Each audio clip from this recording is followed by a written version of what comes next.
Le thème est les violences en couple. Et donc, deux intervenantes. Nous avons d'abord Madame Corinne Aimé, qui est...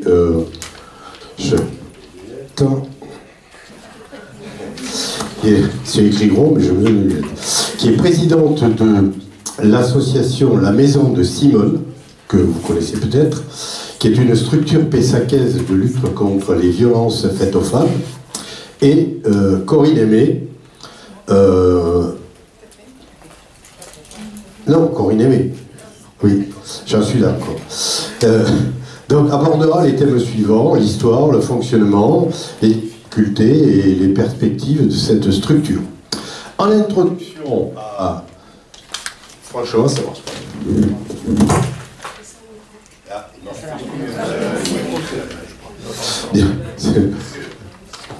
À l'introduction à la conférence, nous aurons donc une intervention de Catherine Alémandou, qui est membre du conseil d'administration de la Maison de Simone. Et Catherine nous présentera des données générales sur le phénomène des violences en couple, sur un phénomène donc qui dépasse la sphère privée et qui déborde largement sur la sphère publique.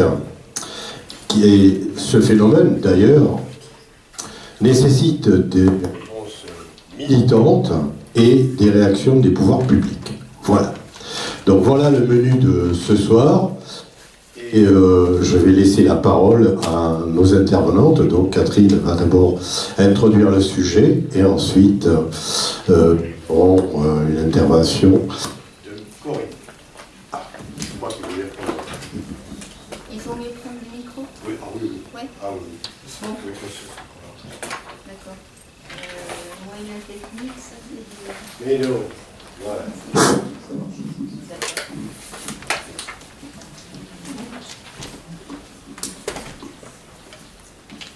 Bon, moi je vais aborder dans un premier temps quelques généralités, comme l'a dit Bernard, concernant les violences en couple. Je vais aborder ces généralités en 3 points qui vont constituer les 3 parties de mon intervention. Alors, premier point, il faut dire que dans les couples violents, parce que la violence est en couple, les victimes sont majoritairement des femmes.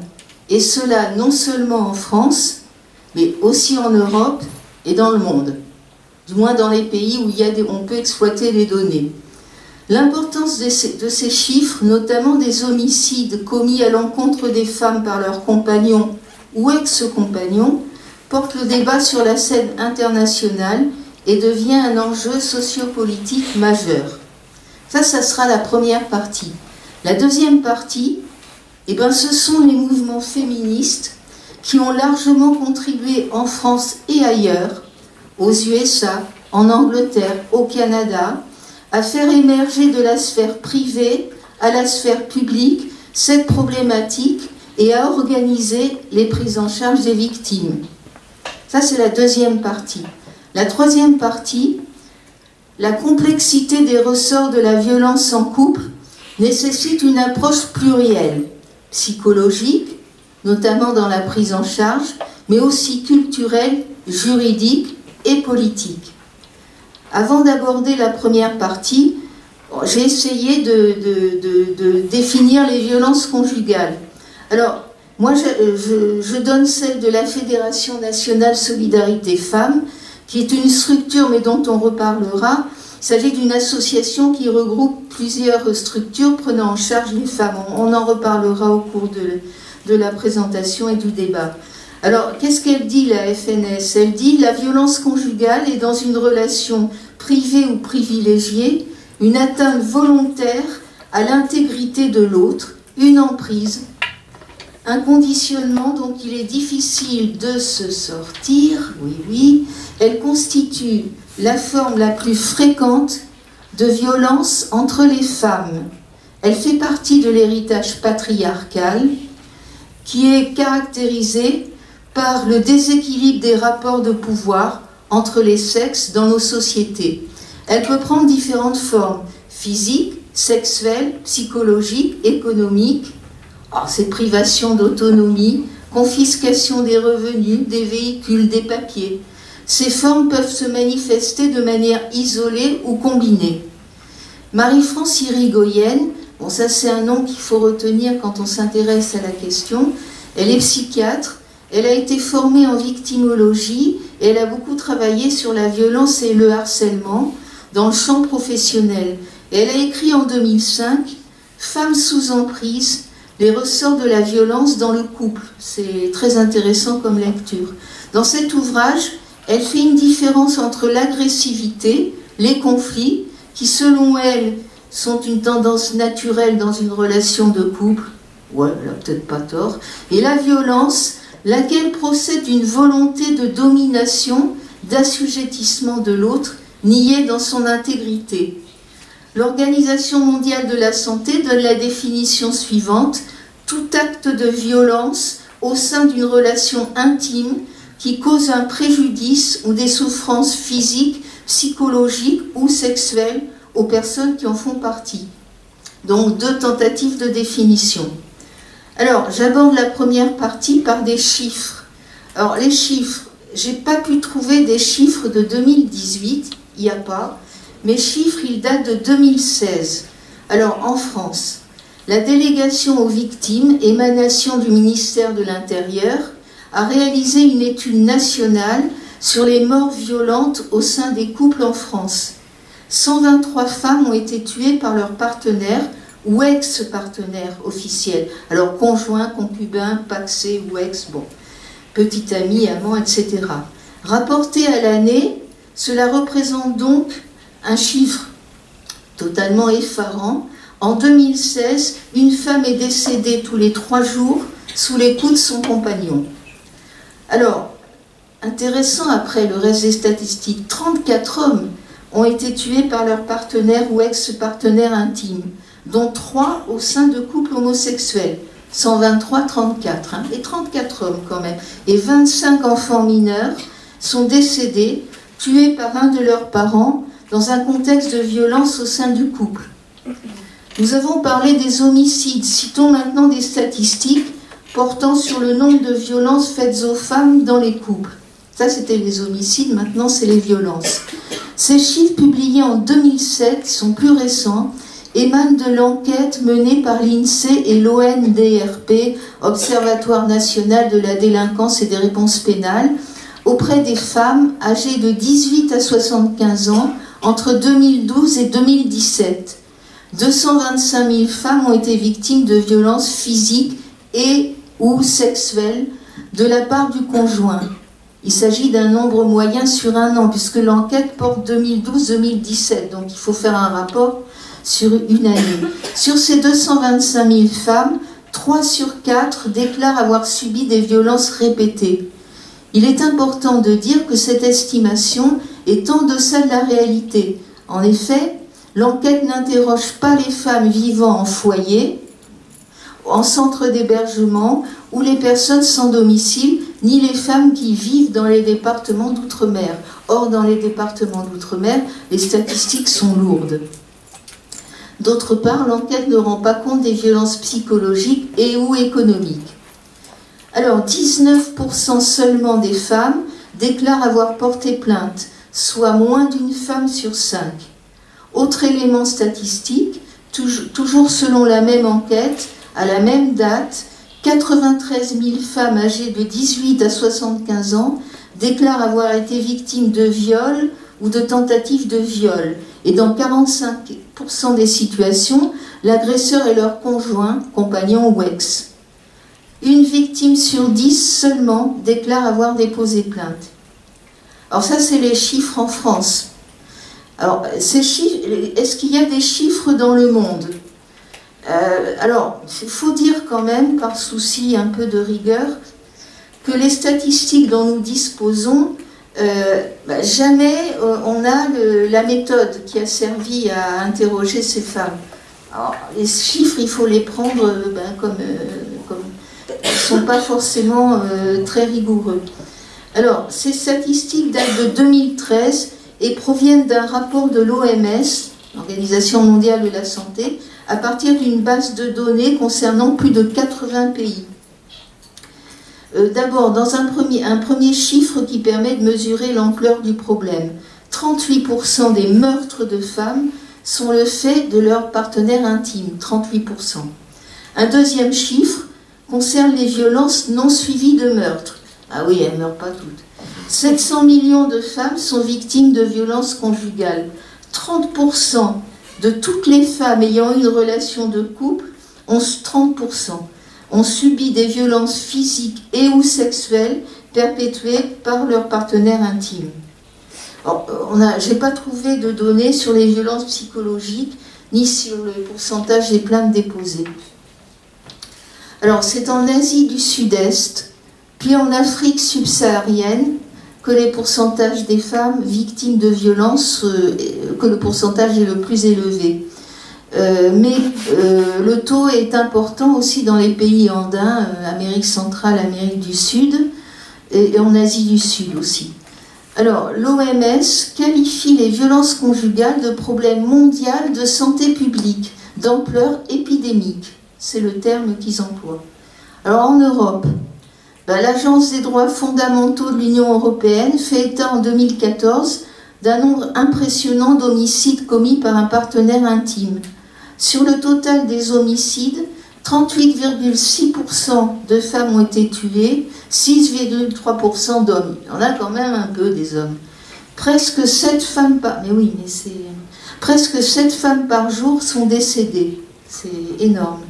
Toujours en 2014, sur les 28 États membres, 42 000 femmes ont été interrogées sur leurs expériences de violences physiques et ou sexuelles ou psychologiques commises par un partenaire intime. Là aussi, les chiffres sont affolants.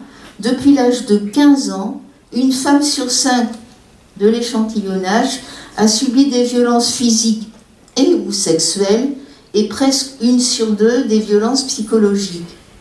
Là, on a un peu plus d'éléments sur la méthodologie de l'enquête. Alors, le caractère massif et international des violences conjugales interroge. On peut y voir la traduction au niveau individuel dans les couples d'un rapport de pouvoir entre les sexes existant au profit des hommes, mais avec des constructions, avec des évolutions, des niveaux de tolérance différents en fonction des contextes géopolitiques, économiques, culturels des différents pays. C'est pas inné. Bon, je crois pas du moins. Alors, j'aborde la deuxième partie, l'importance des mouvements féministes. Dans l'émergence sur la place publique et dans la prise en compte des violences conjugales, les mouvements féministes ont joué un rôle considérable à partir des années 1970, sur 3 niveaux. La sensibilisation militante et la dénonciation auprès de l'opinion, l'alerte des pouvoirs publics et une certaine institutionnalisation de ces mouvements avec la création de services et de foyers consacrés à l'écoute et à la prise en charge des femmes victimes de violences.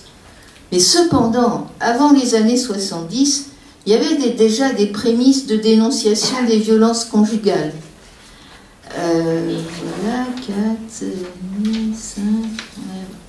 Victoria Vanneau, auteure de l'ouvrage La paix des ménages, histoire des violences conjugales du 19e au 21e siècle, c'est un bouquin qui a été écrit en mars 2016. Elle nous montre qu'au 19e siècle, cette problématique procède d'un long travail collectif de construction, particulièrement du fait de la justice et du droit. C'est avec la justice et le droit que les violences conjugales ont émergé. En 1825, dans une France conservatrice et ultra-royaliste, la Cour de cassation reconnaît la compétence des juridictions pénales en matière de violence dans le couple. Victoria Vanneau nous dit qu'auparavant, les révolutionnaires avaient condamné l'usage abusif de la force dans le couple. 2 lois, de 1791 et de 1792, érigent en circonstances aggravantes le fait pour un homme de battre sa femme au même titre qu'un vieillard ou un enfant. Et la loi accorde le divorce ou la séparation de corps pour excès de sévices et d'injures graves.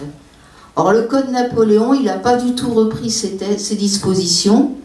Féministe célèbre, Olympe de Gouges, en 1791, rédige la Déclaration des droits de la femme et de la citoyenne.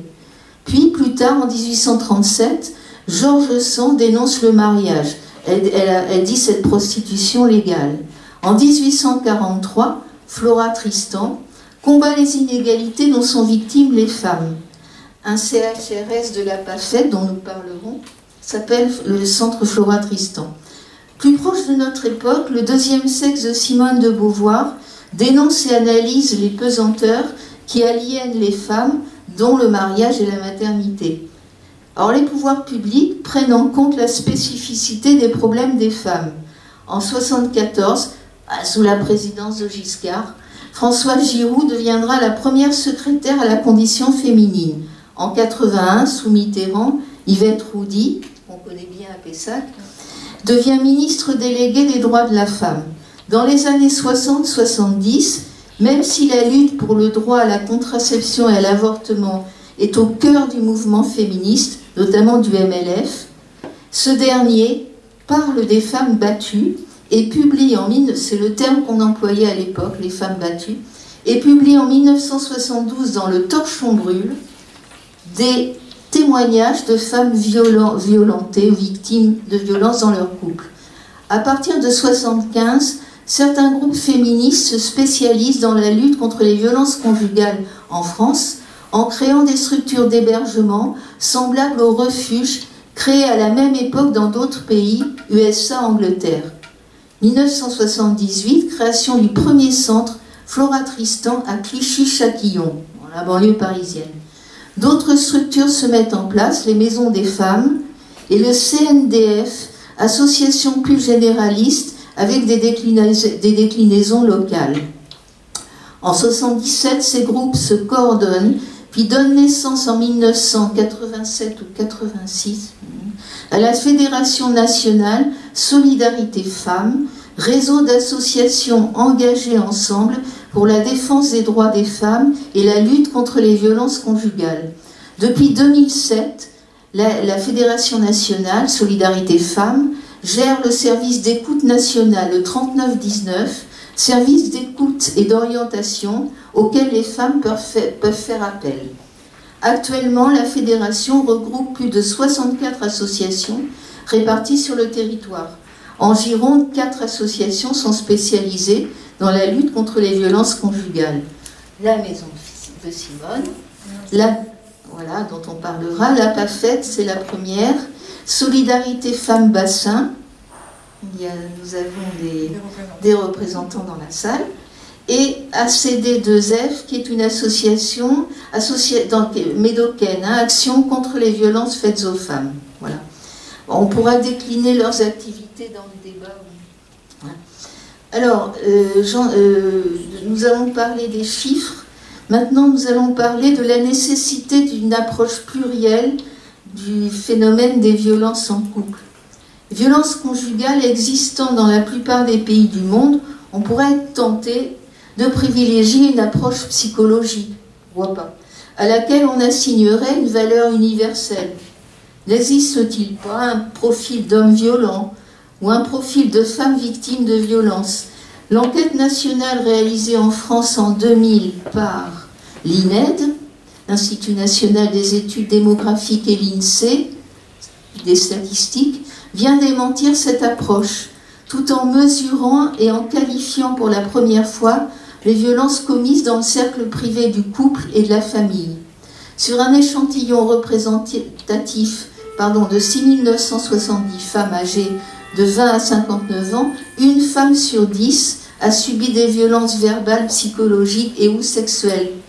Et toutes les composantes de la société sont concernées dans cette enquête, sans distinction d'âge, de niveau de vie, de niveau d'études, de catégories socio-professionnelles, d'origine, de confession, de lieu de résidence. Ça, je crois que c'est quelque chose d'important à retenir. Si 2/3 des situations de violence ont eu lieu sous l'emprise de l'alcool, 1/3 d'entre elles se poursuivent lorsque la consommation d'alcool a cessé.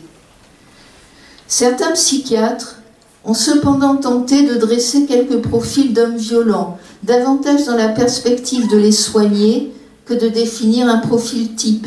Roland Coutenceau, dans un rapport de 2006 demandé par le ministère de la Justice, décrit 3 types de personnalités.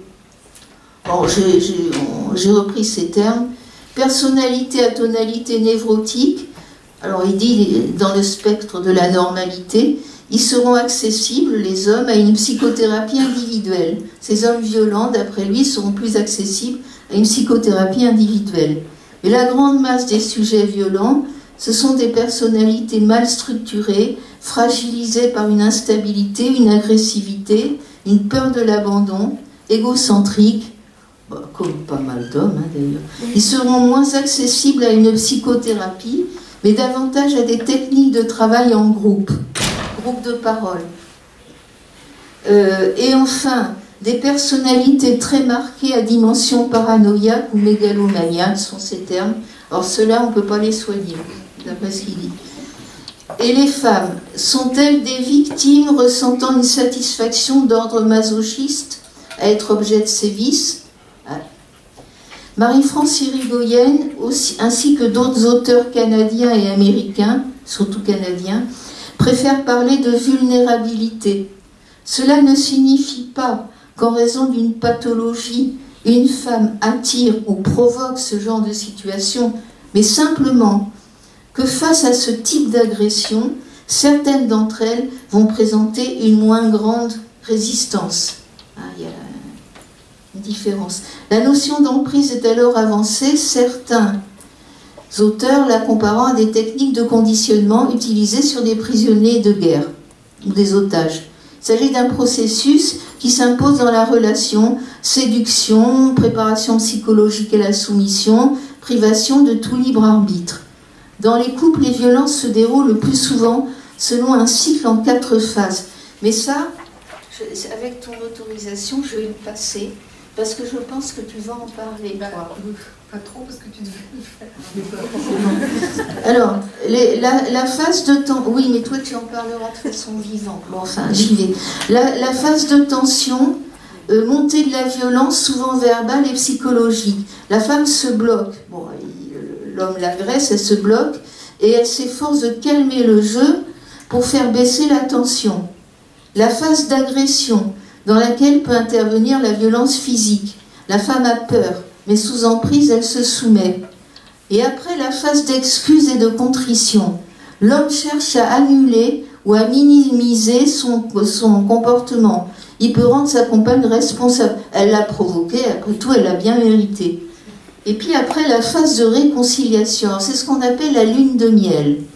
L'homme adopte une attitude agréable. La femme reprend confiance et espoir. Et le cycle de la violence peut recommencer, en s'accélérant le plus souvent dans le temps et avec une intensité croissante, allant jusqu'à menacer la vie de la femme. Alors comment aider à sortir de l'emprise? Parce que c'est toute la question et c'est tout le travail que fait la Maison de Simone et d'autres. Ces professionnels disent l'importance de respecter certaines étapes. Le repérage de la violence et des comportements abusifs. Les victimes, elles sont tellement habituées à être sous terre qu'elles perdent le repérage des limites de ce qu'il faut entendre ou pas entendre. Nommer la violence, dire que de tels agissements ne sont pas acceptables, déculpabiliser la personne, c'est pas de ta faute. Renforcer son narcissisme, l'aider à retrouver une bonne image d'elle-même et l'aider à poser des limites et à récupérer une capacité critique lui permettant de retrouver son autonomie. C'est plus facile à dire qu'à faire. Alors nous avons vu quelle pouvait être l'approche psychologique. Elle s'accompagne également de normes culturelles sociales. Selon les sociétés, les pays, l'appartenance communautaire, voire tribale dans certains pays, le poids des croyances, les représentations et les rôles attribués à chaque sexe se traduiront différemment, tout aussi comme le degré de tolérance sociale aux violences, même si le degré de subordination de la femme prévaut un peu partout. Sueli Souza de Almeida, docteur en sciences sociales traitant des violences de genre au Brésil, écrit dans une des revues de sociologie santé que la défense de l'honneur masculin justifier au Brésil les homicides féminins, se basant sur l'évocation d'une éventuelle pratique d'adultère de la femme. Argument utilisé par la défense et ratifié par les jurys populaires. La femme, elle commet l'adultère, donc après tout, une bonne, ça n'a jamais tué, ça peut la tuer, mais bon. Voilà. Une déclaration de l'ONU de novembre 2015 concernant la lutte contre les violences conjugales parle de la nécessité de changer les normes sociales en redéfinissant les rôles de genre, masculinité, féminité, et en impliquant les familles et les communautés. C'est très important.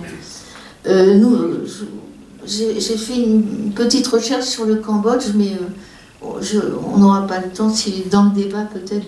Nous avons vu les aspects psychologiques et culturels. Voyons maintenant les réponses juridiques et pénales aux violences conjugales. Et là, nous sommes en France. Le premier texte de loi qui reconnaît une spécificité pour les violences commises au sein d'un couple est un article, le premier texte moderne, j'ai parlé des textes de la Révolution, le premier texte moderne. C'est un article qui est paru en 1994 dans le Code pénal. Il définit un délit spécifique, ça c'est très important, de violence et des peines aggravées. Les peines encourues peuvent être des amendes, de la prison. Dans le cas de violences légères et isolées, le procureur peut décider de ne pas poursuivre l'auteur devant le tribunal. Il peut faire un rappel à la loi ou ordonner à l'auteur d'effectuer un stage de responsabilisation pour la prévention et la lutte contre les violences au sein du couple. En Gironde, c'est le Prado qui fait ça avec le service de probation, je crois. Mais c'est le Prado en tout cas. La violence conjugale entraîne, si la violence conjugale entraîne la mort de la victime sans intention de la donner, la peine peut être de 20 ans de prison. En 30 ans, si les violences étaient habituelles ou répétées. Le conjoint violent qui a donné volontairement la mort encourt la réclusion à perpétuité. Alors, selon les statistiques 2016 du ministère de l'Intérieur, 2016, 17 660 personnes ont été condamnées pour des violences sur leur partenaire. 96% sont des hommes.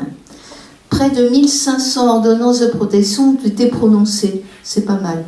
Parmi les homicides recensés en 2016, 30 étaient connus, soit par les forces de police, soit par leur entourage, en raison de violences de la part de l'auteur de l'homicide. Violences repérées et connues. Bon. D'où l'importance des témoins, mais on y reviendra peut-être. Une femme a commis un homicide sur son conjoint. L'enquête à une femme a permis d'établir l'existence fréquente de violences antérieures subies par cette même femme. Voilà, on a eu marre et puis voilà, elle est passée à l'acte. Les réponses politiques. Sur un plan mondial, malgré la prégnance des chiffres des violences conjugales, il y a une faible protection de la part des États en termes de réponses politiques. Selon l'Organisation ONU des femmes, en 2015, à peine 2/3 des pays disposent de lois contre les violences conjugales. Seuls 52 pays criminalisaient explicitement le viol. Un rapport de l'OMS en date de novembre 2017 préconise un certain nombre de mesures pour lutter contre les violences conjugales. Nous citerons celles qui sont d'ordre politique. Mais bon, c'est vrai que ça fait un peu... citation de vœux pieux. Réformer les dispositions discriminatoires du droit de la famille. Renforcer les droits économiques et juridiques des femmes.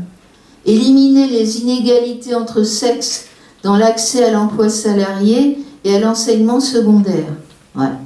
La Convention d'Istanbul de 2011, Convention du Conseil de l'Europe relative à la prévention de la lutte contre la violence à l'égard des femmes et la violence domestique, mettait en avant le soutien du travail des assos non gouvernementales et de la société civile, la promotion de campagnes de sensibilisation, d'éducation pour promouvoir l'égalité, aussi les rôles non stéréotypés de genre, le respect mutuel, la résolution non violente des conflits, enfin la formation des professionnels, mais aussi des programmes d'intervention et de traitement pour les auteurs de violences.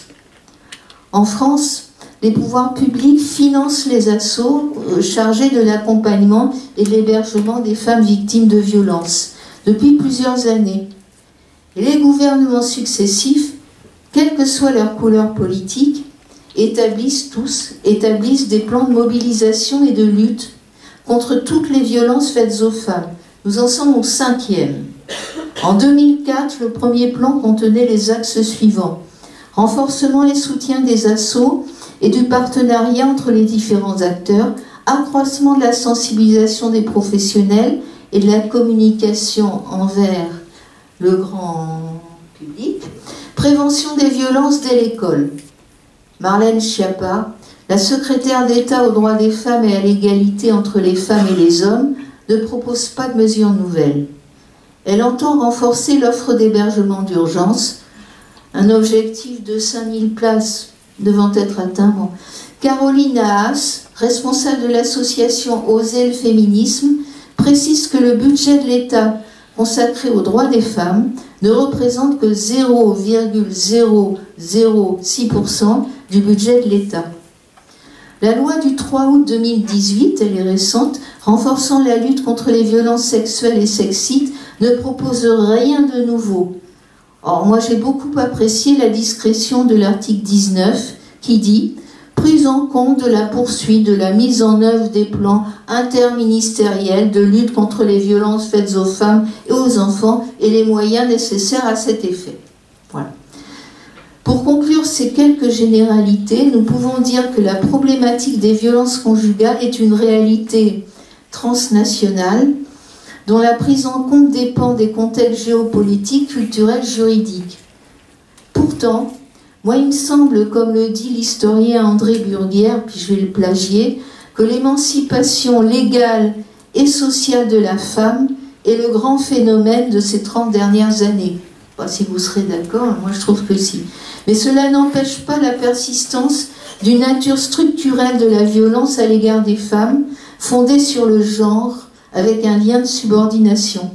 Cette année, le gouvernement a déclaré la lutte contre les violences faites aux femmes grande cause nationale.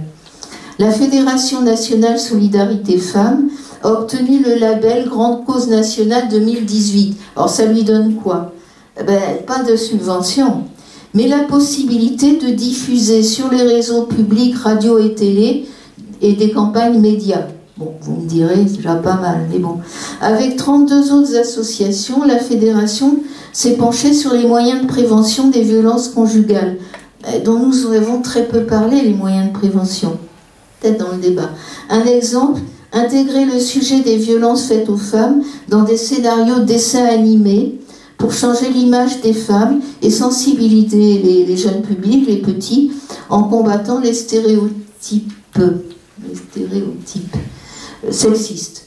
Mais bonne idée, mais il reste à trouver les financements.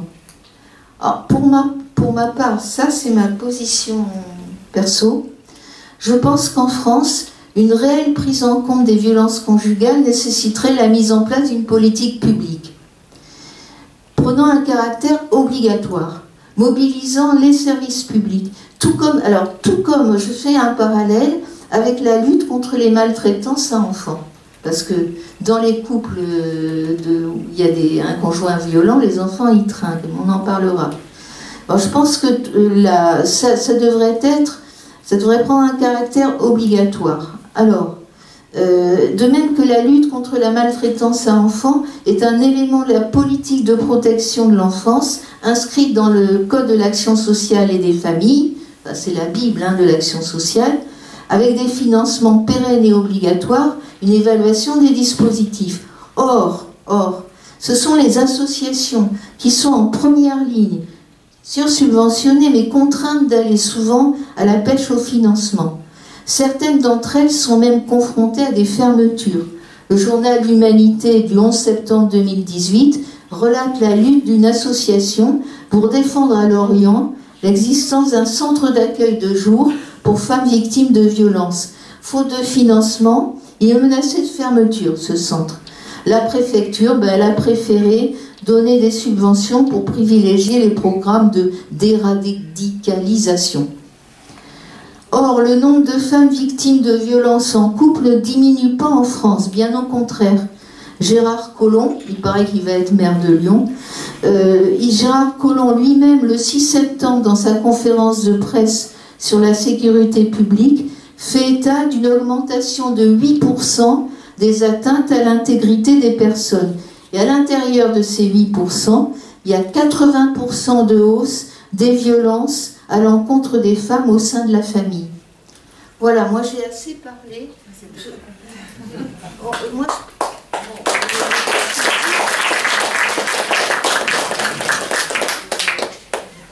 Oui, ben merci Catherine pour ce panorama vraiment très très complet, à la fois essentiellement en France et aussi un petit peu dans le monde. Alors moi je vais vous parler de l'application de tout ça concrètement avec la mise en place d'une association que je connais bien puisque j'y suis depuis le début et qui quand même représente un petit peu je dirais les problèmes rencontrés par beaucoup d'associations qui se montent dans ce domaine. Alors donc notre association est née il y a 10 ans, alors elle s'appelle la Maison de Simone et elle a été, déjà le nom a été donné en hommage à Simone Rousseau qui était une militante féministe de Pessac puisque notre association est pessacaise. Et donc c'est pour ça qu'elle porte son nom. Elle s'est donc créée en 2008. Alors on a procédé vraiment par étapes. Dans un premier temps, on a eu une permanence d'accueil et d'écoute, une demi-journée par semaine, à la plateforme des services publics de la ville de Pessac, qui nous avait mis à notre disposition donc un local, et puis la PAFED, dont Catherine a parlé, qui est une autre association girondine, nous prêtait une éducatrice spécialisée pour faire les entretiens d'accueil à cette plateforme. Et la ville de Pessac donc, nous avait mis à disposition gratuitement ces locaux. Et puis en juin 2011, nous avons pu ouvrir un hébergement. Alors ça, c'est quelque chose qui s'est fait donc en plusieurs années. Il a d'abord fallu trouver un local. Après, nous avons eu des travaux à effectuer, parce que c'était une ancienne crèche qu'on a récupérée. Et il a fallu trouver des financements. Voilà, tout ça s'est fait petit à petit. Et puis, ça nous a permis d'accueillir 3 familles. C'est-à-dire que nous avons 3 espaces individuels, avec 2 espaces qui permettent d'accueillir une maman et 2 ou 3 enfants, et un espace qui permet d'accueillir une maman seule ou avec un enfant en bas âge. Et puis elle partage un espace collectif qui est cuisine, salle à manger, salon. Et donc ce qui leur permet à la fois d'avoir une autonomie et puis en même temps de pouvoir se retrouver, d'échanger, et voilà. Et donc pour faire les travaux, on a mobilisé quand même pas mal de partenaires. Et puis il y a eu la mairie de Pessac, il y a eu la CAF, il y a eu le conseil régional et puis un petit peu le conseil de département. Et puis pour tout ce qui était de l'aménagement, en plus de ce local, nous avions sollicité la Fondation Caisse d'Épargne et la Fondation Orange, voilà, qui nous ont pas mal aidés puisqu'ils nous ont permis en fait d'aménager le local une fois que les travaux étaient finis. Ensuite, en juin 2012, on a ouvert une seconde permanence à la plateforme des services publics dans le cadre de l'accueil de jour. Alors là, c'est un projet auquel nous avons répondu avec la PAFED et la Maison des Femmes. La Maison des Femmes, c'est la 5e association girondine que tu n'avais pas citée, oui, voilà, qui est sur Bordeaux. Et donc, ça nous a permis d'avoir un deuxième créneau de permanence à la plateforme. Et puis, en décembre 2013, nous avons complété notre offre d'hébergement avec un T1 bis qui nous permet d'accueillir une famille en autonomie.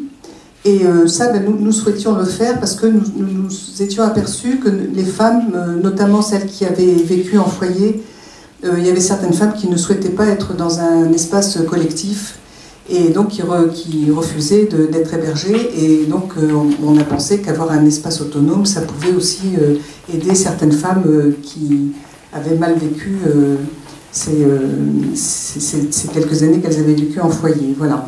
Et donc, on est arrivé à en avoir un dans la même résidence, ce qui permet à la salariée en fait, de pouvoir faire un suivi sans avoir trop de déplacements et ne pas perdre trop de temps. Et voilà, le financement a été encore une fois appuyé par des fonds privés, puisque là, par contre, on n'avait pas eu de travaux à faire, l'appartement était utilisable tel quel. Voilà. Alors ensuite, avec quels moyens en personnel nous fonctionnons? Eh bien, nous avons déjà toute une équipe de bénévoles. Alors, jusqu'à ce qu'on ait un hébergement, nous n'avions pas de salariés. Nous avions uniquement donc une éducatrice qui nous était prêtée par la PAFED, et tout le reste, c'était les bénévoles qui s'en chargeaient. Et quand nous avons ouvert un hébergement, ben on était tout à fait conscient qu'on ne pouvait pas fonctionner que par des bénévoles et qu'il nous fallait avoir une professionnelle sur laquelle on puisse s'appuyer. Et donc on a recruté une éducatrice spécialisée qui travaille à temps partiel, elle est à 65%.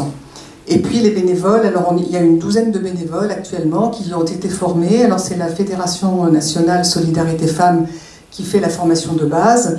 Et ensuite, nous organisons tous les ans 2 jours de formation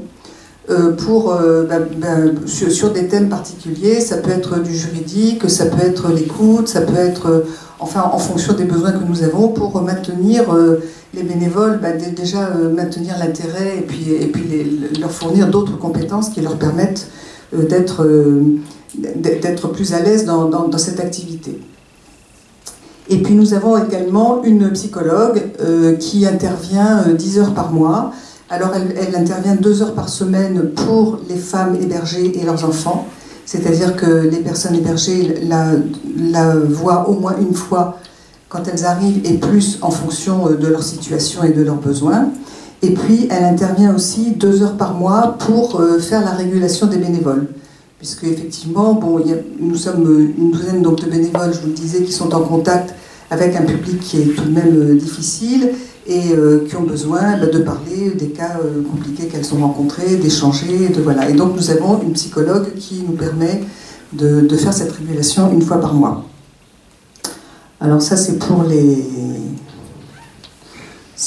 les personnels, voilà. Après le réseau, eh bien, Catherine en a parlé, nous adhérons donc à la Fédération nationale Solidarité Femmes, et toutes les associations girondines adhèrent à cette fédération, sachant que nous sommes également en réseau en Gironde avec ces 5 associations. C'est-à-dire que nous nous retrouvons régulièrement pour justement partager des projets et puis des problématiques qui sont plus spécifiquement girondines.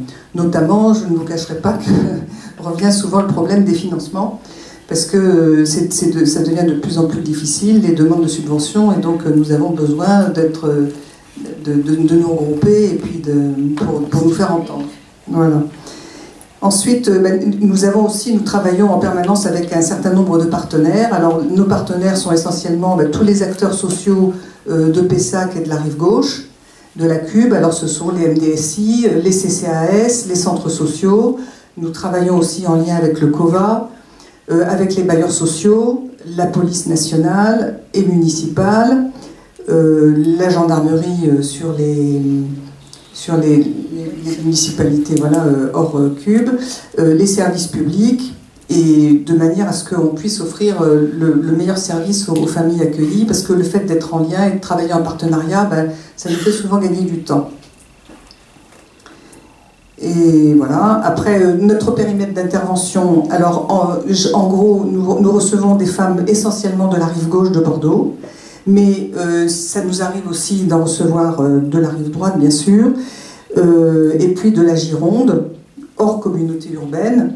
Et puis nous avons aussi quelquefois des personnes qui viennent de l'extérieur, c'est souvent dans le cadre de mise à l'abri de femmes en grand danger. Alors là, ce sont des femmes qui viennent d'autres départements, parce que nous avons à la Fédération nationale un protocole de mise en danger, de mise en sécurité, pardon, qui permet, quand une femme doit effectivement s'éloigner du conjoint violent, soit parce qu'il va sortir de prison, soit parce qu'elle est effectivement en grave danger, de mettre de la distance et de pouvoir les mettre à l'abri. Alors ça, c'est une procédure qui marche très bien, et bon, nous faisons partie du réseau qui peut gérer cette procédure. Alors je ne donnerai pas de chiffres nationaux, puisque bon, Catherine en a parlé. Nous, en ce qui nous concerne, alors en ce qui concerne notre hébergement, alors nous accueillons entre 10 et 14 familles par an.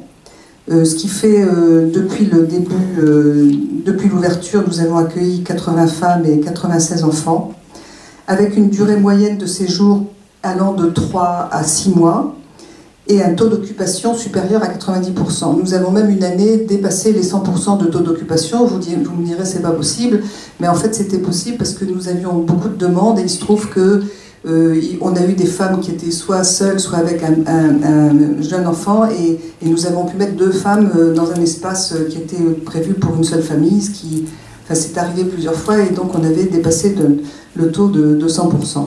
Et puis, quant aux durées moyennes de séjour, eh bien, il faut reconnaître que nous avons démarré avec un taux moyen qui était autour de 3 mois et demi, et maintenant nous sommes beaucoup plus près des 6 mois, parce que, en fait, au fur et à mesure que les années passent, les situations sont de plus en plus difficiles, et donc les femmes doivent rester plus longtemps parce qu'elles mettent plus de temps à se reconstruire, et puis elles mettent plus de temps à trouver un logement et à partir, voilà.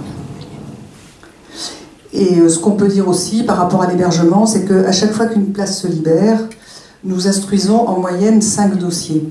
Alors ça ne veut pas dire qu'il nous faudrait 5 fois plus de places d'hébergement, mais ça veut dire quand même très concrètement que notre capacité d'hébergement est insuffisante. Et ce constat est bien sûr partagé par les associations de Gironde qui ont aussi des hébergements, puisque en fait c'est très souvent qu'on se téléphone pour essayer de trouver une solution, parce qu'on a des femmes qui sont à la rue et qu'on ne sait pas loger, sachant que bon, alors nous on assure autour de 3400 journées d'hébergement par an, ce qui fait moins de 40 € la nuitée. Alors que lorsque des hébergements comme les nôtres sont saturés, eh bien, on envoie les femmes dans des hôtels, alors souvent à des prix prohibitifs, et puis c'est dans des zones périphériques, parce que c'est des Formule 1, alors il n'y a pas de transport en commun pour y aller, enfin, où c'est vraiment très compliqué. Elles n'ont pas d'accompagnement, il n'y a pas de sécurité, et puis souvent sans possibilité, bien sûr, de faire de la cuisine, de laver le linge, alors quand ce sont des femmes avec de très jeunes enfants, ben ça pose vraiment beaucoup de problèmes. Et en fait, la tendance actuelle, c'est au regroupement, enfin les politiques et les élus essayent de nous convaincre que c'est la bonne solution, regroupement et fusion. Et en fait, nous, on pense que dans le domaine qui est le nôtre, la mise en place de petites structures réparties sur le territoire, en fait peu coûteuses, eh bien, permettent de désengorger les CHRS qui sont plus prioritairement réservés à l'accueil d'urgence et à un public qui a besoin d'un encadrement permanent. Et puis ça permettrait de travailler en complémentarité et notamment de couvrir, alors c'est le cas des 2 associations que Catherine a citées, il y en a une dans le Médoc et l'autre sur le bassin. Ça permet de résoudre aussi des problèmes en ruralité, parce que sinon en ruralité il n'y a vraiment rien, et les femmes qui sont victimes de violences, elles sont vraiment très très démunies, quoi. Alors ensuite, notre association permet effectivement, ça nous permet de... Enfin, les femmes qui arrivent dans notre hébergement, elles sont accompagnées dans leur reconstruction, et puis on essaye de le faire à un rythme qui soit adapté à chacune. Et puis ça nous permet aussi d'observer et de suivre les enfants qui sont accueillis. Et c'est justement en les observant qu'on a été amené en 2000, je ne sais plus combien, 13, à monter des groupes de parole et des ateliers d'expression pour les enfants. Et en fait, pourquoi on a mis en place ces ateliers d'expression pour les enfants qui vivent des contextes de violence conjugale? Eh bien justement parce que, soit à l'occasion des permanences d'accueil, où les femmes se présentent parfois aux entretiens avec leurs enfants, que l'on propose de faire garder par les bénévoles, et bien ces enfants sont victimes collatérales ou directes des violences intrafamiliales, et ils sont souvent en souffrance, ils sont angoissés, tristes, fatigués, atones, ou alors au contraire en suractivité.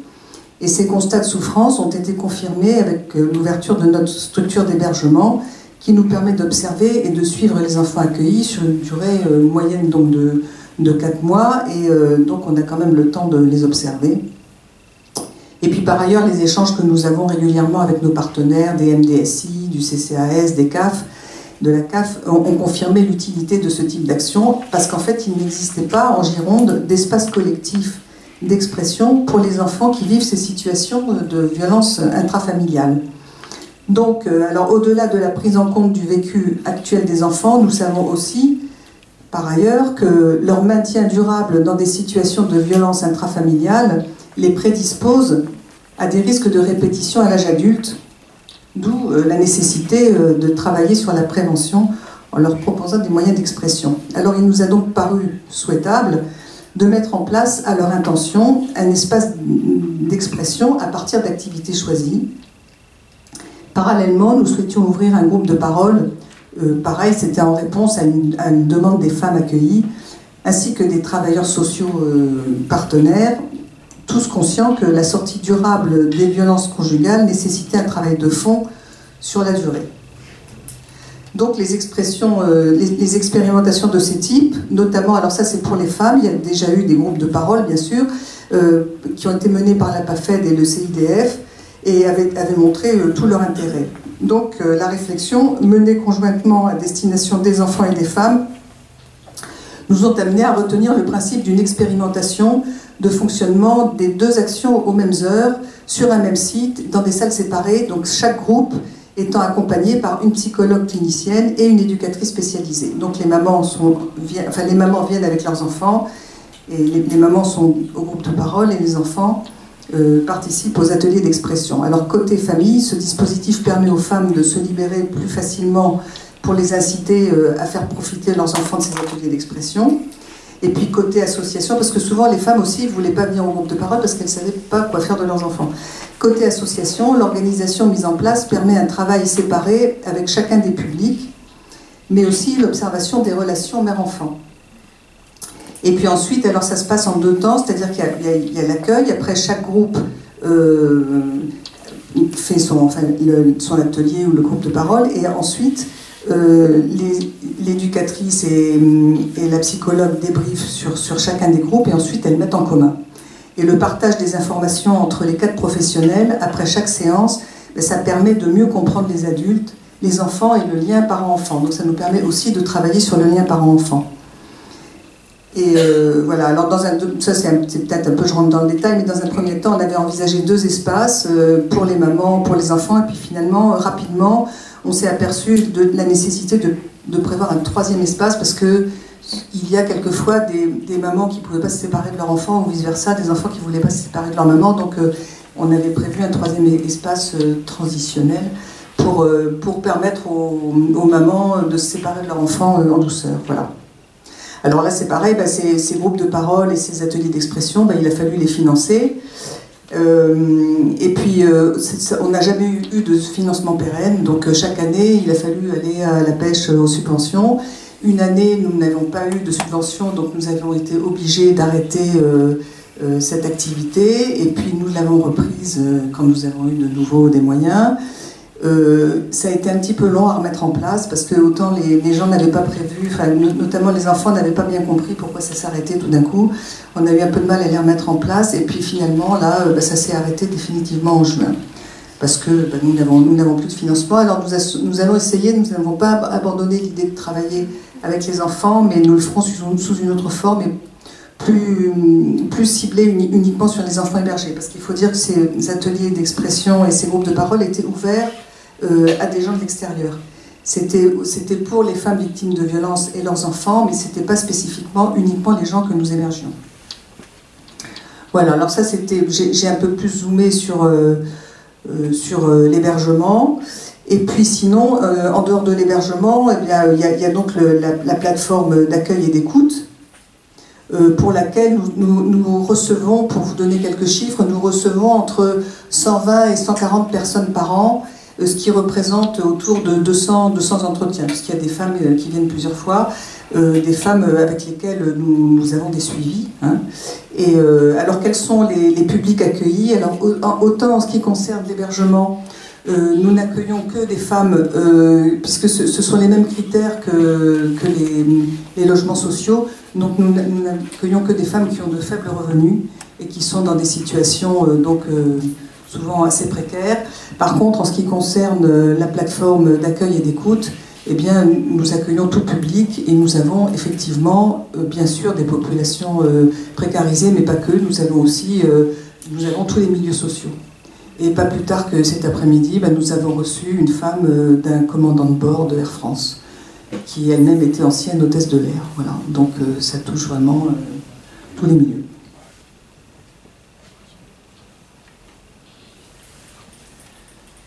Qu'est-ce que je voulais vous dire d'autre?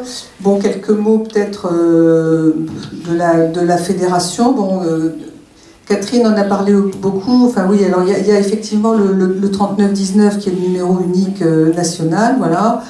Et puis qu'est-ce qu'on est? Bon, c'est aussi eux qui forment nos bénévoles. Et puis ce qui est très important aussi, c'est qu'elle anime donc ce réseau de 64 associations, réseau national, qui nous permet d'échanger des informations et de lutter quand même plus efficacement et puis de revendiquer des moyens par rapport aux activités que nous menons sur le terrain.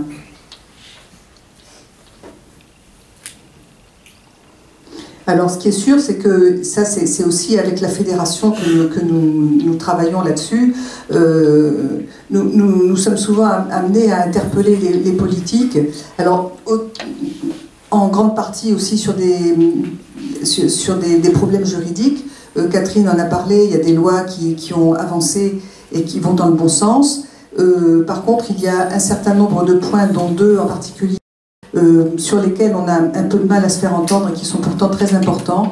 Il y a d'une part l'audience de conciliation lors d'un divorce, puisque nous avons de nombreuses fois accompagné à cette audience des femmes que nous hébergions, qui, une fois à l'abri et en sécurité, commencent un travail de reconstruction de leur image, de leur vie et de celle de leurs enfants, et ressortaient de ces audiences meurtries, humiliées, dans une totale incompréhension des décisions prises, parce que le juge, face à un mari charmant, conciliant, exprimant des remords, n'avait pas pris les mesures qui s'imposaient face à une situation qui en réalité était bien différente que celle que voulait montrer le mari.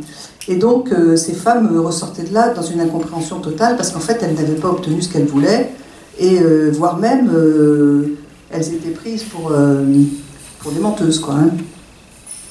Donc nous, on pense que ces audiences de conciliation, qui sont une étape obligatoire dans le cadre des divorces contentieux, et qui sont censées permettre d'organiser la vie des époux et de la famille en attendant de prononcer définitivement le divorce, eh bien, ces audiences doivent être systématiquement supprimées dans le cadre des violences conjugales, parce que ça n'a vraiment aucun sens, voire même c'est assez destructeur.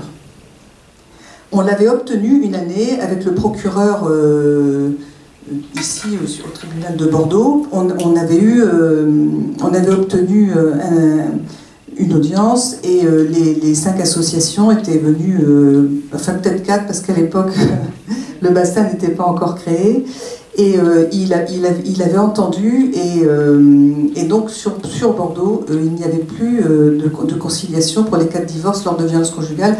Il se trouve que bien sûr ce sont des gens qui bougent, hein, et celui d'après n'a pas reconduit cette mesure, donc, et depuis on n'est pas arrivé à obtenir ça. Et puis le deuxième point qui nous paraît très important et sur lequel on se bat, c'est concernant la garde alternée, puisque alors il y a une loi qui devait être votée et qui ne l'a pas encore été parce que ça a été reporté, mais maintenant c'est un député MoDem, je crois, qui avait, mais je pense que c'est quelqu'un qui fait partie des SOS Papa là, et oui, et qui voulait qui demande à ce que la garde alternée soit systématiquement, enfin qu'elle soit systématique en cas de séparation, alors que maintenant il faut la demander. Là, il voudrait qu'elle soit a priori pour tout le monde. Et nous, on considère qu'elle n'est pas envisageable dans le cas de violences conjugales et ou de violences sur les enfants. Et si le juge estime que les enfants doivent voir leur père, c'est une chose, mais il faut que ce soit dans un lieu médiatisé. Et ça alors d'une part, ça a cet effet-là. C'est-à-dire que nous, on pense qu'en cas de violence conjugale, c'est pas du tout acceptable, souhaitable que l'enfant garde les enfants. Et puis d'autre part, ça pénalise beaucoup les mères, parce que c'est souvent les mères qui gagnent moins d'argent. Et la garde alternée, ça nécessite d'avoir des domiciles proches. Ça veut dire que bon, pour elles, c'est souvent des conditions financières qui sont assez difficiles.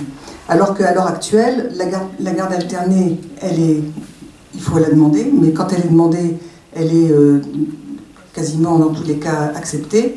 Et en plus, elle n'est demandée que dans 10 ou 15% des cas. Donc c'est vraiment pas du tout la majorité.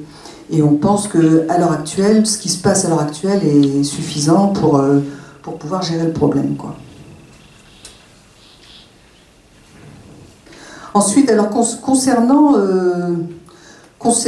ce qui se passe à l'heure actuelle en France sur ces thèmes-là, eh bien c'est sûr que l'égalité entre les femmes et les hommes, bon, c'était un thème de campagne lors des dernières élections. Hein, le président Macron a fait un discours le 25 novembre qui a été très complet là-dessus, qui était assez bien d'ailleurs.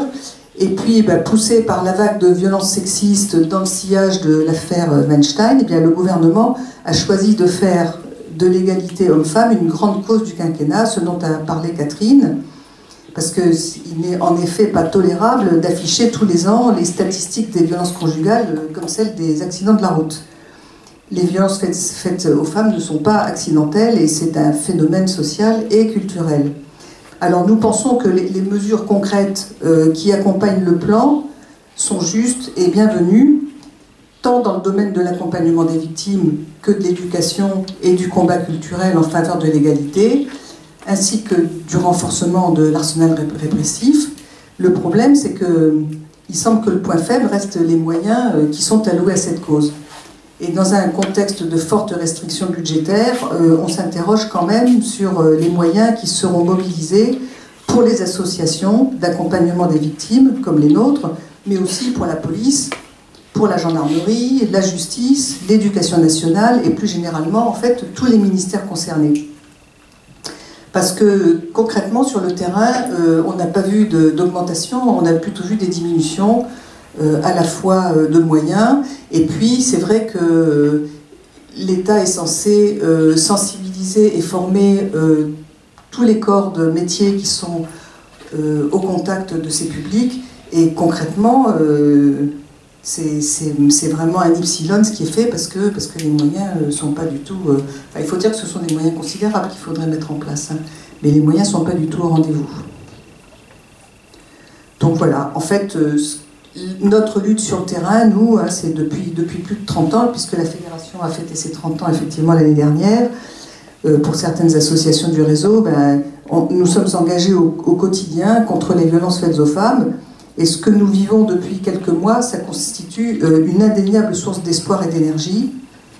Les femmes sont unies pour refuser la loi du silence et surtout l'impunité. C'est vrai que ça a quand même beaucoup fait bouger les choses, enfin au moins on en a parlé. Cette vague de fond remet en cause la tolérance à l'égard de ces violences dans toutes les sphères sociales et enfin à l'échelle de ce que subissent les femmes et les filles chaque jour dans leur intimité, dans leur quotidien, dans leur foyer, sur leur lieu de travail, mais aussi dans l'espace public. Et donc, nous, on pense que le combat qui se mène aujourd'hui, il faut vraiment que ce soit à tous les niveaux. Alors, bien sûr, à l'heure actuelle, c'est sur les fronts médiatiques et politiques, et c'est tant mieux, mais ça ne suffit pas. On ne résoudra pas seulement par la seule action des pouvoirs publics. Nous avons aussi besoin de soutien supplémentaire, et on recherche sans arrêt des moyens complémentaires pour renforcer les actions qui sont déjà menées par les associations que nous représentons et aux côtés des femmes sur le terrain. Et on pense vraiment que c'est sur le terrain que se gagnera la bataille décisive, à condition qu'on puisse encore exister. Et voilà, c'est pas toujours très facile, mais on y arrive.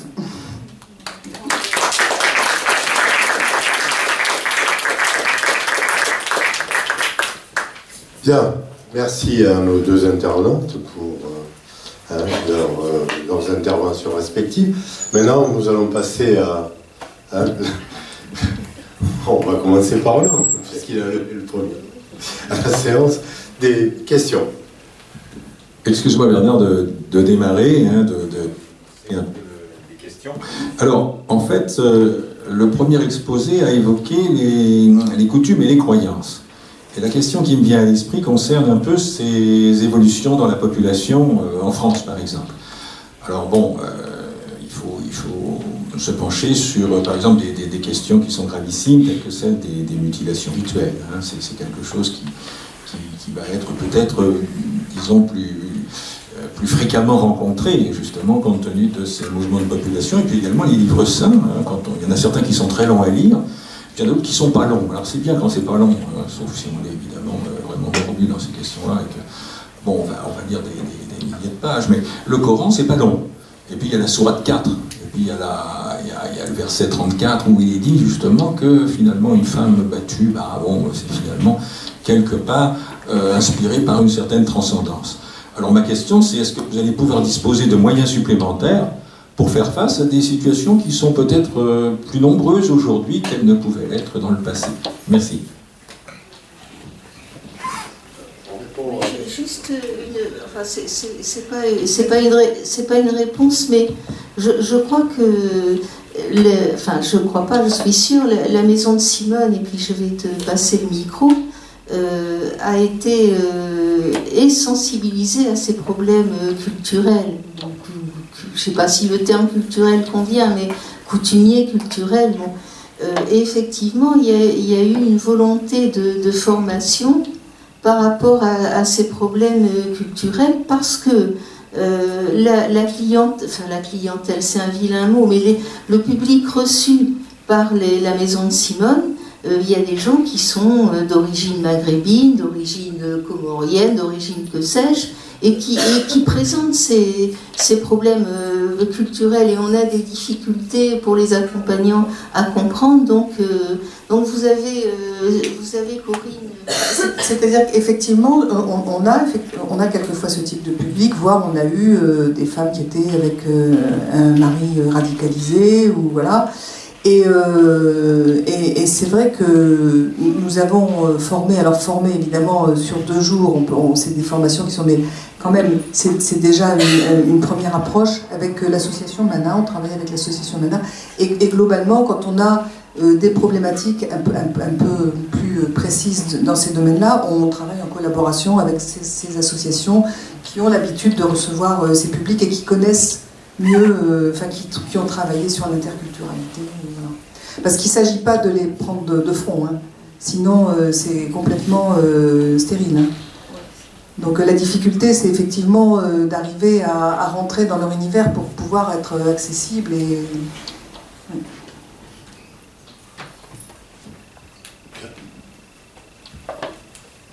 À quel tour ?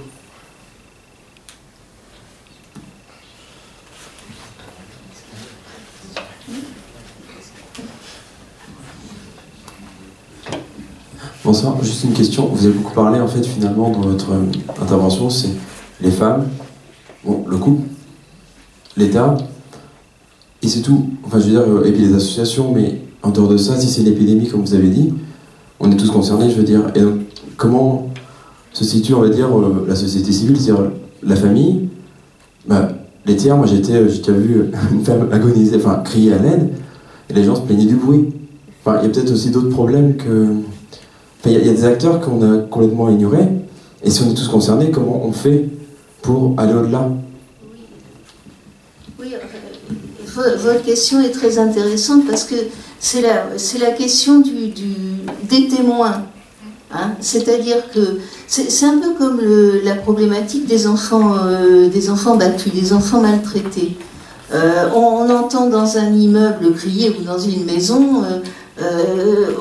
on voit qu'il y a des trucs qui se passent qui sont pas très normaux, ça gueule, ça crie, c'est bon. En tant que voisin, on se dit qu'est-ce qu'on va faire? On intervient, on n'intervient pas? C'est très compliqué. J'en parle un peu parce que en tant qu'ancien travailleur social, j'étais confrontée au signalement. Les gens qui font des signalements. Alors il y a des signaux de maltraitance, il y a des signalements abusifs, Et puis il y a des signalements qui sont drôlement, qui s'avèrent drôlement justifiés, et il faut effectivement intervenir. Donc ce que vous posez, c'est comment est-ce qu'on peut, enfin c'est pas tout à fait ça, mais comment est-ce qu'on peut intervenir dans une situation, et comment en tant que citoyen on peut être concerné par cette problématique. Il y a peut-être un double niveau dans votre question, hein, peut-être. Ce que tu dis très bien, c'est le rôle de témoin, effectivement. Tout le monde est témoin, enfin tout le monde est témoin, il n'est pas forcément témoin, mais je veux dire potentiellement. Et c'est bon, d'une part, c'est pour ça que la sensibilisation auprès de toute la population est importante. Et c'est vrai qu'après, il faut que les gens alors parlent. Il ne s'agit pas qu'ils interviennent eux directement. On ne leur demande pas, quand il se passe quelque chose à l'étage du dessus, d'aller voir. Mais par contre, il faut qu'ils appellent la police, il faut pas qu'ils restent passifs. Ça, c'est certain. C'est vrai que le rôle de témoin est extrêmement important. Oui. Et ça concerne vraiment tout citoyen.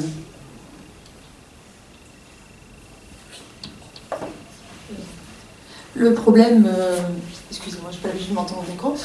Le problème, c'est qu'en fait, il y a un phénomène psychologique qui est l'effet témoin. Et plus il y a de témoins qui assistent à une scène, et moins en fait les gens réagissent. Parce qu'on se dit, si la personne est à côté de moi et elle ne réagit pas, c'est que cette situation elle est plus ou moins normale. Donc à se retrouver en fait avec des situations comme ça, en fait, où voilà quoi, c'est plus il y a de témoins et moins les gens réagissent. Et ouais, c'est un phénomène qui est dur à déjouer quoi. Moi, je pense sincèrement que soi-même, mais peut-être que ça nécessite peut-être d'y avoir réfléchi avant, effectivement, pour que quand on est confronté à cette situation, on sache quoi faire, quoi. Et il faut se le dire avant, mais je pense que chacun, confronté à un cas comme ça, il n'a pas à se demander ce que va faire le voisin, ce que va penser, il faut que lui, il parle.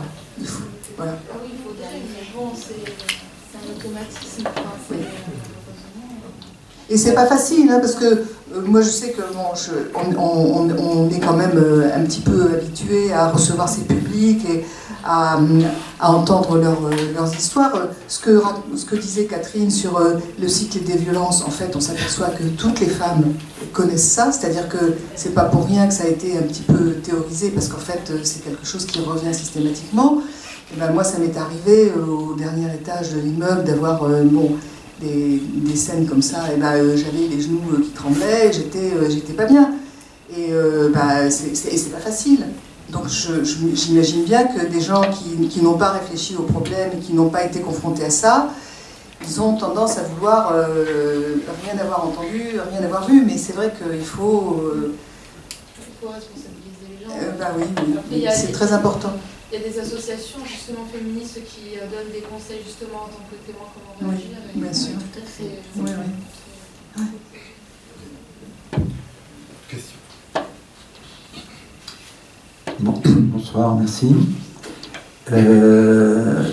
L'Europe, je suppose que si ces difficultés touchent plusieurs pays en Europe, est-ce qu'il y a une représentation de vos associations, de vos mouvements au sein de Bruxelles, du Parlement Ouais, alors il y a une chose, il y a deux choses. Il y a la Convention d'Istanbul, mais qui, elle, ne touche pas que l'Europe. En fait, ça touche tous les pays. Et il y a un certain nombre, je n'ai pas les chiffres en tête là, mais il y a un certain nombre de pays qui ont adhéré à la Convention d'Istanbul, y compris des pays où on se demande, ça fait un petit peu sourire, mais bon, peu importe. Et la France a adhéré il n'y a pas très très longtemps. Hein. Et d'autre part, il y a WAVE qui est WAVE Against, WAVE c'est quoi le W, je sais plus, Against Violence in Europe. Bon, donc c'est un mouvement qui lui est effectivement européen et travaille sur ces problématiques. Et je pense qu'ils doivent avoir... Enfin, donner des retours assez régulièrement au niveau du Parlement européen. Avec un financement. Oui. Alors, je pourrais pas dire le détail, mais c'est des gens qui sont financés. Oui, parce qu'ils mènent des études, ils ont quand même...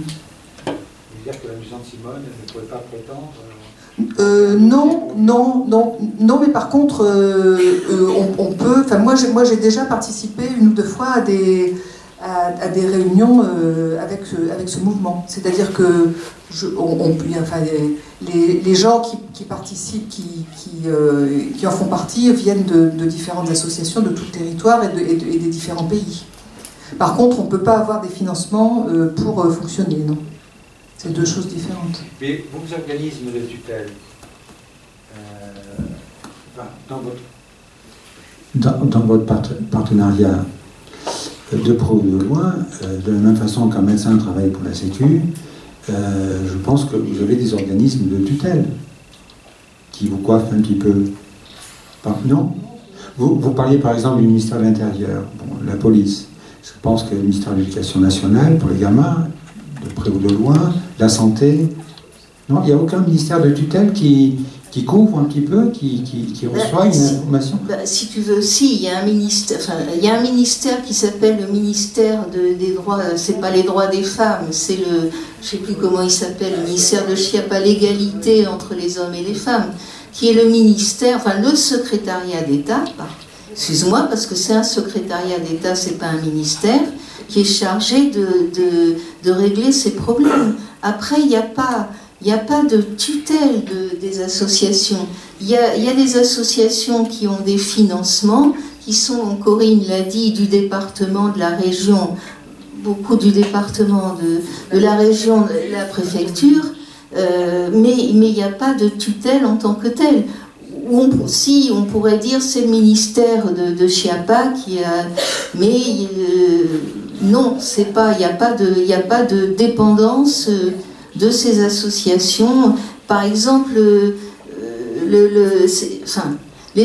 n'y a pas... C'était un petit peu ma réflexion de la fin de mon intervention. Il n'y a pas de... la protection de l'enfance, ça dépend du département, d'accord? Ex-conseil général, département.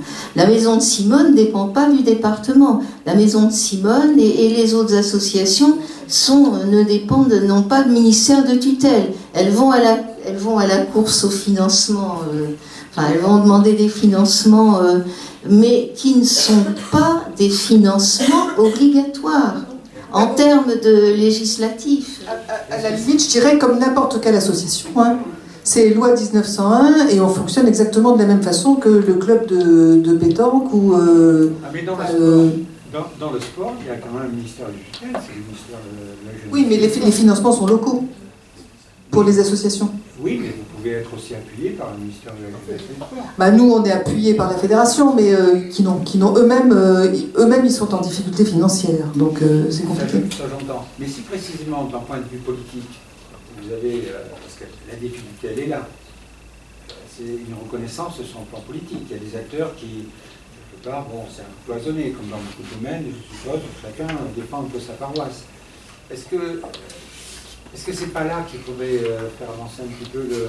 Sans doute. Oui, mais moi je vais vous citer un exemple, par exemple. Alors nous on est, pour le moment, on n'a pas eu de baisse de financement, alors que c'est pas le cas de toutes les associations, je parle globalement sur le territoire, et notamment les CHRS, qui sont les centres d'hébergement d'urgence. Et alors, par exemple, la BAFED qui est à Senon, c'est un CHRS dédié, c'est-à-dire que c'est spécifique, violence faite aux femmes. Et ces CHRS-là, ils ont eu des diminutions importantes de financement parce que ils estiment que des CHRS dédiés, c'est pas la peine, il faut regrouper et puis faire des CHRS généraux. Ça veut dire qu'on hébergerait des femmes dans le même établissement que des sans-abri, que des... Enfin voilà. Et ce qui prouve bien qu'il y a une logique d'économie financière, mais qui respecte pas du tout les besoins du terrain, parce que les besoins ne sont pas ceux-là. Et c'est extrêmement important que ces CHRS soient dédiés. Évidemment, il y a un accompagnement, donc ça coûte plus cher que des CHRS généralistes. Mais en même temps, ce que vous disiez tout à l'heure très bien, c'est qu'il y a des formules qui aujourd'hui, pour l'hébergement, je pense aux hébergements dans les hôtels pour les gens qui sont en difficulté, certes, mais l'incapacité de proposer ou d'encourager des formules comme celles que coûteraient beaucoup moins cher que ce qu'on finance actuellement. Bon, ça me fait penser une brève anecdote. Une personne qui présente, c'était à Bayonne, un congrès de SAMU social. Elle a présenté avec son directeur, son responsable sur la droite du SAMU social. À partir de quelques pensionnaires, 2 ou 3, ils ont fait le total de ce que ça a pu coûter en séjour, pompiers, machin, etc. C'était même pas le budget de fonctionnement de leur structure. Bon, je me doute que s'il y a un travail vers le public, et nous-mêmes, si on a une part aussi d'information, si on est là, c'est moi personnellement je découvre un peu. Vous existez depuis 30 ans, mais j'ai jamais trop, peut-être en passant rapidement une lecture ou une émission sur France Culture, comme ça, sur la condition et les difficultés que peuvent avoir des mouvements comme le vôtre. Mais je suis persuadé que si c'est une responsabilité politique, les coûts comparés entre ce qu'on peut faire, comme j'évoquais le SAMU social, comme vous l'avez tout à l'heure un petit peu évoqué, et puis ce que vous demandez, je pense que là, il y a une information qui pourrait un petit peu faire bouger le politique, faire bouger un peu les lignes en matière de responsabilité, et pas garder chacun dans son territoire, si vous voulez. Un dernier exemple, si vous voulez. Un dernier exemple. Je suis à côté d'un lycée. Bon, j'ai questionné, j'ai vu un panneau, c'est le conseil régional qui finance tout ça. On va forer, on va pomper de l'eau à l'intérieur de ce lycée pour arroser un terrain de rugby. Je suis avec 2 ou 3, je dis, vous trouvez ça normal, vous? Tout à l'heure, vous avez besoin de flotte, vous allez pomper dans vos jardins, et la Lyonnaise, même si c'est une société privée, moi je serais presque allé, comme d'autres, je pense, surtout parmi les artistes, je serais assez content qu'on défende un bien public, plutôt que d'encourager même un lycée de pomper de l'eau pour alimenter un terrain de rugby, pour arroser un terrain de rugby. On parle bien de la même chose. Donc c'est des coûts comparés que peut-être nous-mêmes, on connaît mal pour encourager peut-être telle formule plutôt que telle autre. Je ne vais pas vous donner le leçon, mais moi il me semble que l'information au niveau des financements, elle est peut-être un petit peu là-dedans. Oui, mais je pense que c'est le boulot que font toutes les associations du territoire, c'est de faire des campagnes. Alors, qui dit campagne dit, alors là, il y a la journée du 8 mars, le 25 novembre, je crois que alors c'est des journées dédiées aux femmes, mais effectivement, il faut que ces campagnes de sensibilisation dépassent ces journées. C'est le boulot du travail militant. C'est le travail militant qu'on fait au sein de l'association quand on appartient à la Maison de Simone ou aux autres associations. On fait un boulot militant. Après, la problématique politique qui est posée, c'est est-ce que le Macron et Schiappa et les autres, parce qu'avant c'était un peu pareil, est-ce que au lieu de faire des journées et au lieu de déclarer grande cause nationale, est-ce qu'ils vont mettre en place des politiques publiques pour s'attaquer à ce phénomène qui est un phénomène, je sais pas, c'est une pandémie, c'est énorme les chiffres, est-ce qu'on va s'attaquer à ce phénomène en mettant en place des politiques publiques?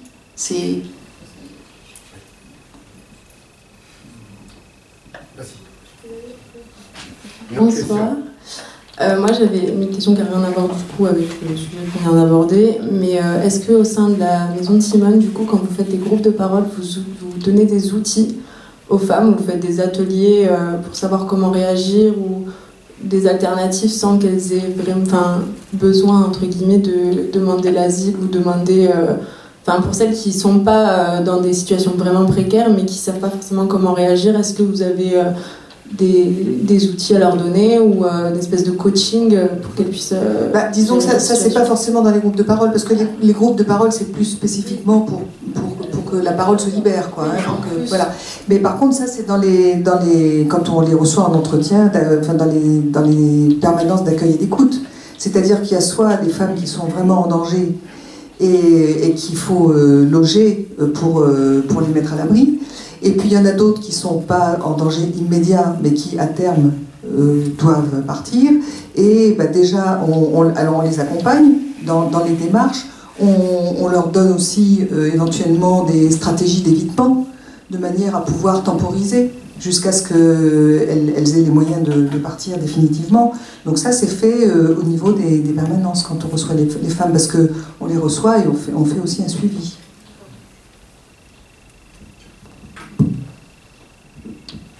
Oui, si j'ai bien compris ce que tu disais tout à l'heure,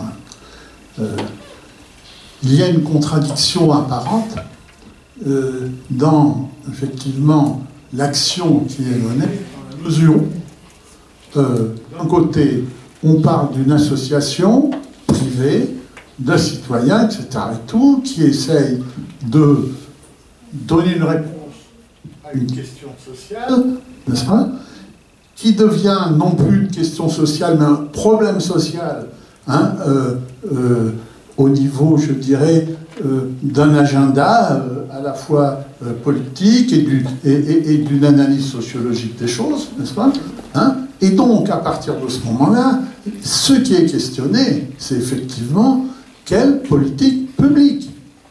Or, tant que la politique publique ne se prononce pas sur un calendrier, un agenda, des moyens, etc., et tout, ça signifie qu'on est dans un système libéral, n'est-ce pas, qui fait que démerdez-vous avec les citoyens, et puis allez pêcher le fric là où vous pouvez, auprès, y compris des fondations privées, etc.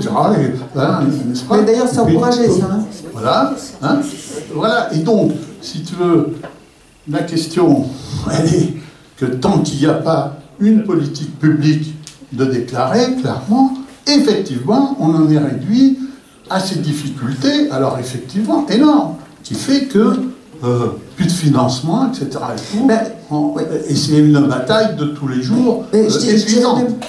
Je dirais même que, alors, grande cause nationale, la violence faite aux femmes cette année, il y a quelques projets, très peu, qui ont été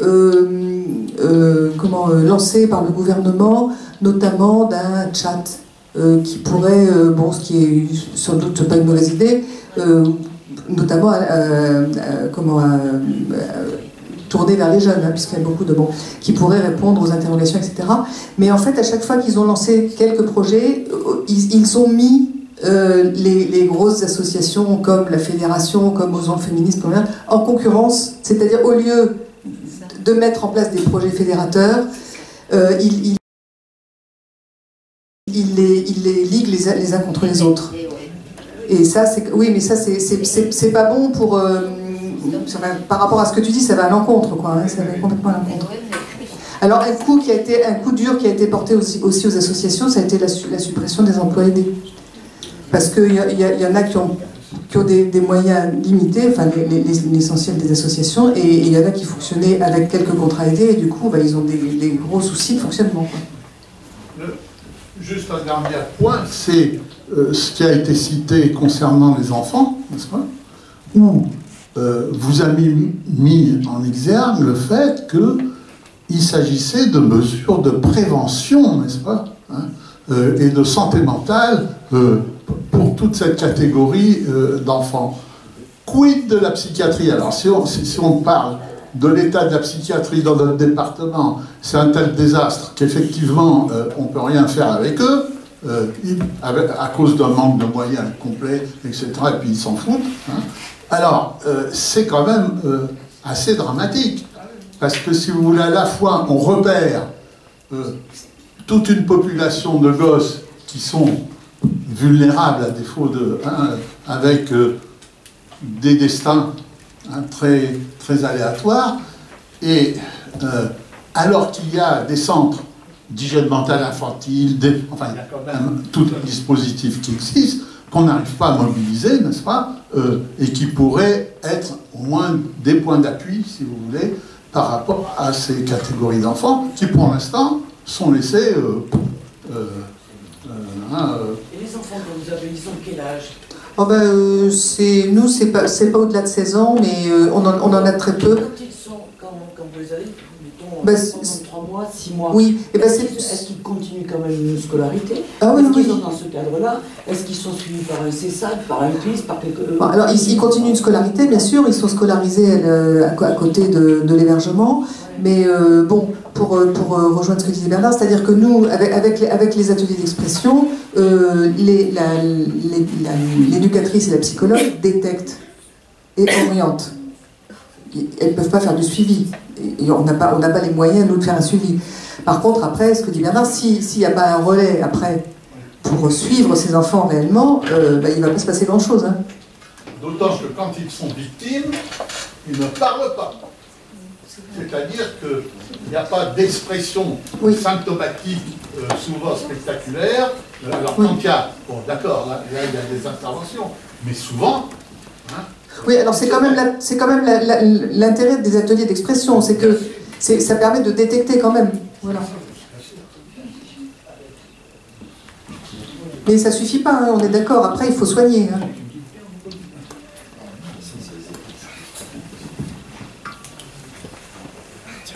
Merci. Moi j'ai juste une petite question. Est-ce que vous avez eu dans les personnes qui sont en danger, que vous mettez à l'abri, des personnes qui restent et puis que pour une raison ou une autre repartent vers leur mari? Est-ce que vous connaissez ça? Moi je l'ai connu il y a longtemps avec d'autres associations. De celles qui étaient vraiment en grave danger, non. Non? Non. Mais par contre, d'autres qui sont... Enfin alors après ça veut dire quoi, moins en danger, bon... qui ne sont pas en danger de mort, on va dire. Hein. D'autres, oui, ça arrive. Ah, voilà. Et là, vous n'avez aucun moyen de les rattraper, Non, c'est-à-dire que... rattraper, c'est pas le terme. Mais... Souvent, c'est au moment de partir de l'hébergement. C'est-à-dire qu'une fois que elles ont retrouvé éventuellement une réinsertion professionnelle, qu'elles ont un logement, et ben, au moment de partir, c'est le vide. Et elles ont peur, et puis pour peu que l'ex les harcèle et se manifeste, et ben, quelquefois elles s'y retournent, mais bon, après il leur faut 2-3 tentatives avant de partir définitivement. Mais dans ces cas-là, on peut pas nous on les laisse, elles ont leur libre arbitre. Hein. Par contre, on leur dit que on est toujours là pour les suivre. Si elles ont le moindre problème, elles peuvent revenir nous voir. Enfin, on coupe pas les liens. Hein, mais c'est pas la majorité, de toute façon, c'est exceptionnel. Ah, c'est pas exceptionnel. Ah, je dirais pas que c'est pas la majorité, mais c'est pas exceptionnel. Ah oui. Non. Bien. Bon, écoutez, on s'achemine vers la fin de cette conférence. Je vais donc vous